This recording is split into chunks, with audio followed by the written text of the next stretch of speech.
నేనైతే మాయిశ్చరైజర్ ఫస్టే అప్లై చేసుకున్నా. సో సన్ స్క్రీన్ వచ్చేసి డర్మా చాలా బాగుంటుంది అండ్ ఇది నా ఫేవరెట్ నెంబర్ 7 బ్రైటనింగ్ది. ఇది అండర్ ఐస్కి అప్లై చేస్తాను. నెక్స్ట్ ప్రోడక్ట్ వచ్చేసి కాంపాక్ట్ పౌడర్. ఇది కూడా నెంబర్ 7 ప్రోడక్ట్. మ్యాక్స్ ఈవెంట్ ఉంటేనే ఫౌండేషన్ యూస్ చేస్తాను అండ్ లిప్ బామ్ పెట్టి లిప్స్టిక్ పెట్టుకున్న. ఇది నా ఫేవరెట్ నెంబర్ 7లో. అండ్ నెక్స్ట్ వచ్చేసి బ్లష్ వాడుతున్నాను.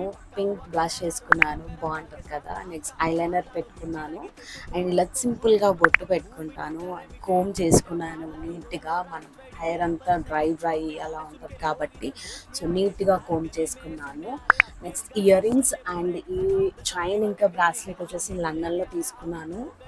ఇయర్ రింగ్స్ మా ఇంటి దగ్గరలో ఉండే బజార్లో తీసుకున్నాను అండ్ మా ఆయన హెల్ప్ తీసుకొని నేను వేసుకుంటున్నాను. నెక్స్ట్ నా ఫేవరెట్ పర్ఫ్యూమ్ వాలెంటీనో అండ్ ఇది నా ఫైనల్ లుక్. బాగుందా? మరి నచ్చితే మీరు కూడా లైక్ చేసి సబ్స్క్రైబ్ చేయండి. Bye bye.